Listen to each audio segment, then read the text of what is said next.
काय उचलतात हे सुद्धा पाहणं महत्त्वाचं ठरणार आहे. धन्यवाद, आपण आमच्यासोबत जोडले गेलेला होतात त्या संदर्भामध्ये. आणि यानंतरची बातमी अर्थातच मनोज जरांगेंसंदर्भातली. मनोज जरांगेंनी आता सरकारला थेट एकदा इशारा दिलेला आहे आणि हा इशारा दिलाय तो म्हणजे आता शेतकऱ्यांना धरून, कारण शेतकऱ्यांना मदत करा अन्यथा निवडणुका होऊ देणार नाही असं मनोज जरांगेंनी थेट राज्य सरकारला सांगितलेलं आहे. शेतकरी संघटनेच्या नेत्यांना अंतरवाली सराटीमध्ये बोलावणार तर आणि शेतकऱ्यांच्या प्रश्नांवरती सुद्धा बैठक घेऊन मोठं आंदोलन छेडणार असल्याचा थेट इशारा जरांगेंनी दिलाय.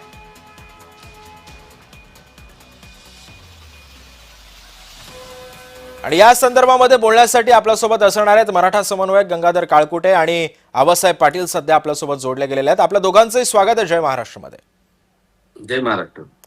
मी सर्वप्रथम गंगाधरजी तुमच्याकडे येतोय. आपण बघितलं असेल तर जरांगेंचा इतिहास बघितला असेल तर मराठा आरक्षण, त्याच्यानंतर मराठा समाजासाठी केलेलं जरांगेंचं योगदान आणि आता शेतकऱ्यांसाठीचं योगदान.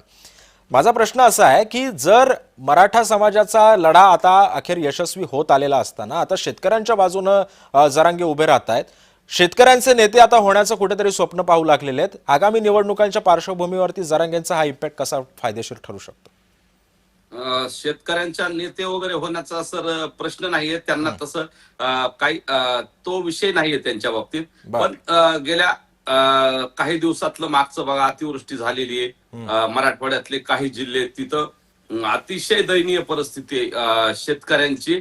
जो महापूर आला होता ते तर अतिवृष्टी झाली, त्याच्यामुळे शेत खालून गेलेत, माणसं वाहून गेलेत, जनावरं वाहून गेलेत आणि प्रचंड मोठी एक सगळ्याच पक्षाच्या लोकांकडून शेतकऱ्यांची घोर निराशा आतापर्यंत झालेली असं दिसतं. एकंदर स्वातंत्र्याच्या काळापासून शेतकऱ्याचं असं आंदोलन एक मोठ्या पद्धतीनं तितकं जे प्रभावी पाहिजे तेवढं होताना दिसत नाही. एक देशव्यापी किंवा राज्य पातळीवर वेगवेगळ्या संघटना वेगवेगळ्या पद्धतीने लढतायत, परंतु एक शेतकऱ्यासाठी एक असं सर्वसमावेशक आंदोलन होणं गरजेचं आहे. आणि मराठा समाजाचे जसे प्रश्न सुटलेत या सरकारकडनं, तसे या सरकारकडून शेतकऱ्याचे सुद्धा प्रश्न सुटावेत या दृष्टीने मनोजदादांनी तो विषय हाती घेतलाय. अनेक लोक तिथे येत असतात, सांगत असतात की आता शेतकऱ्यासाठी तुम्ही लढलं पाहिजे, शेतकऱ्यांचे सुद्धा प्रश्न सोडवले पाहिजे.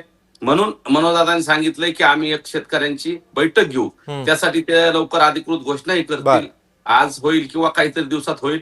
शेतकरी नेत्यांसोबत चर्चा करणार आहेत, शेतकऱ्यांचं काम करणाऱ्या कार्यकर्त्यांसोबत ते चर्चा करणार आहेत आणि तिथून पुढे भूमिका आंदोलन कसं करायचं काय हे जाहीर करणार आहे. मी आता आबासाहेब पाटील तुमच्याकडे येतोय. आबासाहेब, आपण बघितलं असेल तर सध्या मराठवाड्यामधलं काय विदारक वास्तव सध्या आपल्याला आपण पाहिलं काय गेल्या काही महिन्यामध्ये. शेतकऱ्याची दिवाळी तर पाण्यामध्ये गेलेलीच आहे, सोबतच हातातोंडाशी आलेला घास सुद्धा अवकाळीनं आणि या परतीच्या पावसानं हिरावून नेलेला होता. मात्र सरकार असा दावा करतंय की आम्ही आता शेतकऱ्यांना ही मदत करू, ती मदत देतोय, प्रत्येकाच्या खात्यामध्ये पैसे सुद्धा येतील. मात्र मदत पोहोचायला एवढा वेळ का लागतोय? नेमकं दिरंगाई होते तरी कुठे? खरं तर या राज्यामध्ये मुख्यमंत्री सक्षम आहेत. मुख्यमंत्र्यांनी अनेक योजना सवलती लागू केल्या, शेतकऱ्यांसाठी जाहीर केल्या, परंतु या राज्यातलं कृषी खातं आहे, कृषी मंत्रालय हे बोगस मंत्रालय आहे.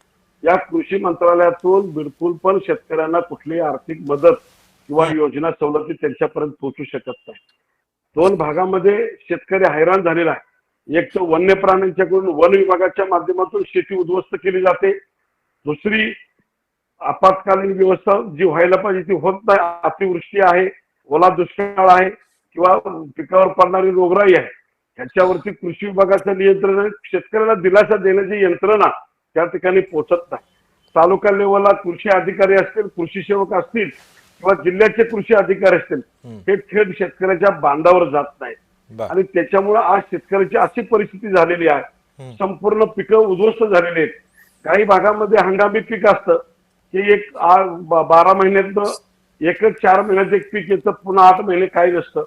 त्या एका पिका, उदाहरणार्थ कोकण आणि पश्चिम महाराष्ट्रामध्ये भात शेती येते, तर ही भात शेती जर आता झाली तर परत वर्षभर ते भात वापरायचं खायला, परंतु ते जर नष्ट झालं तर पुन्हा त्याला काही मिळत नाही शेतकऱ्याला. आणि आज राज्यातले जवळपास 75% शेतकरी हा पूर्णपणे उद्ध्वस्त झालेला आहे. या शेतकऱ्याला सरकारनं दिलासा देण्याचं गरजेचं आहे की कर्जमाफी झाली पाहिजे, ही होत असताना गरजू शेतकऱ्यांना झाली पाहिजे. त्याच्यामध्ये नियम अटी निकष लावून व्यवस्थित पद्धतीनं त्याच्यावरती हे करून मग शेतकऱ्यांना द्या. आता तुम्ही सरसकटच्या माध्यमातून पुन्हा सरसकट आपण आणणार, त्याच्यामध्ये जे उद्योजक आहेत आमदार आहेत, खासदार आहेत, मोठमोठे अधिकारी आहेत, हा. हे लोक मोठ्या प्रमाणात जमली करतात हा आणि पुन्हा ह्यांच्यावर कर्ज असतात.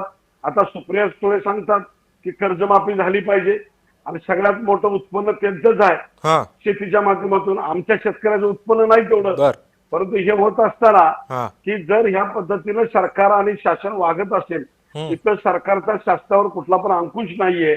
या राज्यातले वनमंत्री गणेश नाईक साहेब यांचा कंट्रोल नाहीये. या राज्याचे कृषी मंत्री दत्तामामा भरणे यांचा कंट्रोल नाही. याच्यामुळं प्रत्येक जिल्ह्यामध्ये, मी कोल्हापूर जिल्ह्याचं आपल्याला सांगतो की आज कोल्हापूर जिल्ह्याची काय परिस्थिती आहे हे वनमंत्री बघायला तयार नाही, कृषी मंत्री बघायला तयार नाही. इथले वन अधिकारी, इथले कृषी अधिकारी हे पूर्णपणे आपले व्यवसाय उद्योग आणि आपल्या व्यवसायात व्यस्त आहेत. बर मराठवाड्यामध्ये ओला दुष्काळ पडलेला आहे, संपूर्ण पिकं वाहून गेलेले आहेत. तीच परिस्थिती विदर्भात आहे, तीच परिस्थिती खानदेशात आहे बर. आणि तीच परिस्थिती कोकणामध्ये आहे.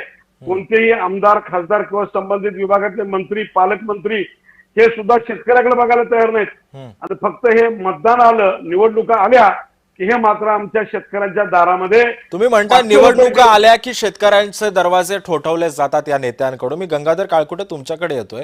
गंगाधरजी, जरांगेंचा आपण जर बाईट ऐकला असेल तर जरांगेंचं असं म्हणणं होतं की आता शेतकऱ्यांच्या नेत्यांना अंतर्वालीमध्ये बोलावणार, त्यांच्यासोबत एक बैठक घेणार आणि नंतर त्याच्यानंतर जी काही आंदोलन आम्ही छेडू त्याची नंतर ती आम्ही सगळं जाहीर करणार. या आंदोलनाची रूपरेषा कशी असेल जर आंदोलन छेडलं तर, आणि नेमकं कशा पद्धतीनं हे आंदोलन, जसं मराठा आरक्षणाचं आंदोलन तीव्र होतं तशाच पद्धतीचं तीव्र आंदोलन असू शकतं का?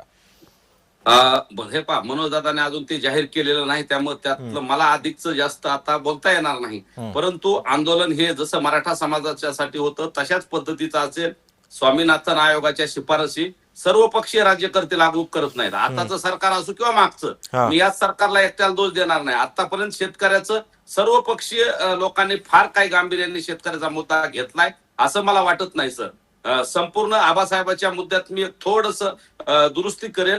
कर्ज माफीच्या ऐवजी कर्ज मुक्ती म्हणेल, कारण कायद्याला माफी दिली जाते, त्याच्यामुळं तो शब्द आबासाहेब आपल्याला थोडासा मागे घेऊन कर्जमुक्ती म्हणूया आपण. कारण हा बळीराजा जगाचा पोशिंदा आहे.